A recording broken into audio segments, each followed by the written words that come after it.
have to do. So this is the first annual domestic violence rally in the state of Michigan.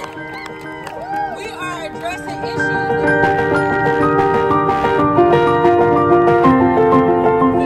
and combat domestic violence here in the Lansing area. I also want to recognize and thank our law enforcement partners that seek to intervene at all cycles of the violence.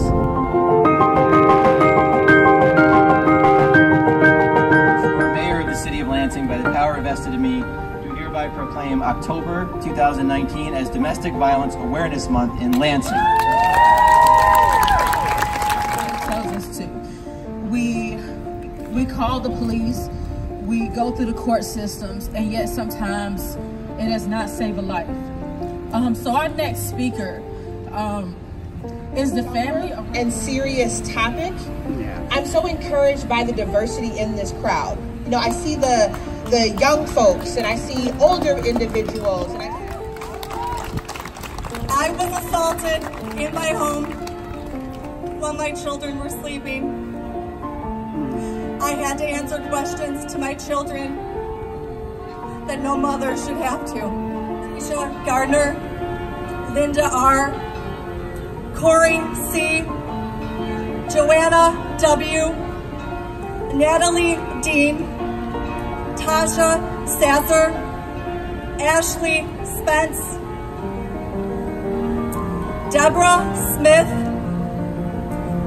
Rachel Renee Duncan, Lindsay Dunlop, Patricia Bivak, Sarah, I will butcher your last name, Sarah, I know you are, whoever, Janet S., Janet W., Tanisha Ash Shakur, Carla D., Jamila, Marley, Jerika, Brenda, DOG. Remember that it is not us, it is them.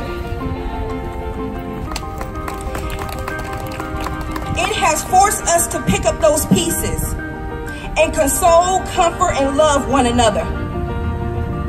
Yet no matter what we say or how we make a survivor feel, it will never erase the statistics and the reality that we face, made of intimate partner violence last year alone. Yet, there's only 167 bed shelter. There are less than 50 advocates to service the populations of survivors in Detroit.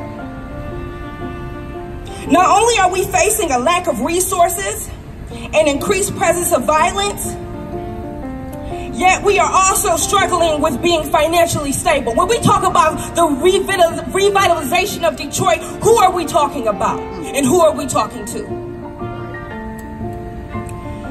This seriousness, if you add on the barriers of someone like me who's LGBT, it becomes greater. Habitation.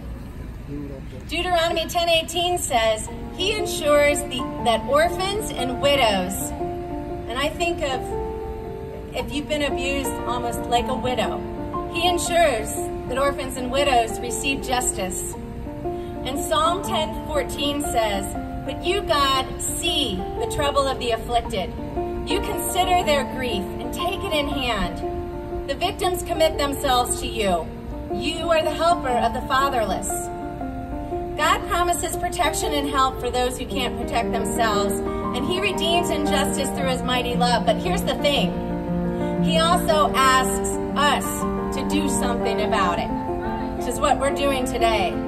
We're all invited. I proclaim October 2019 as Domestic Violence Awareness Month. Whereas domestic violence perpetrators intentionally use a pattern of physical, emotional, sexual, psychological, and or economic coercion and abuse to control their partners, violating their dignity, security, and psychological as well as physical well-being. And whereas domestic violence perpetrators cause significant and long-lasting trauma to countless individuals and family, And whereas when 462. Now therefore, I, Gretchen Whitmer, Governor of Michigan, do hereby proclaim October 2019 as Domestic Violence Awareness Month in Michigan. So thank you, Governor Whitmer. Pretty nerve-wracking things from each one of you.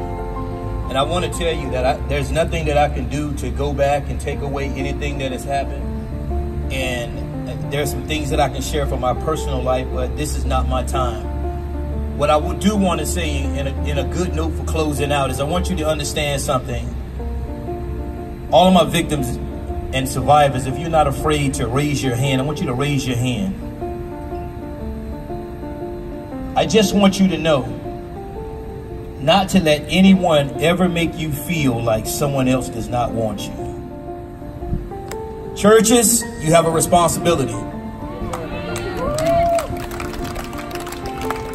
There are a lot of victims and a lot of survivors that are sitting right in the congregations that are still being manipulated by their stories, and they're supposed to be there for healing.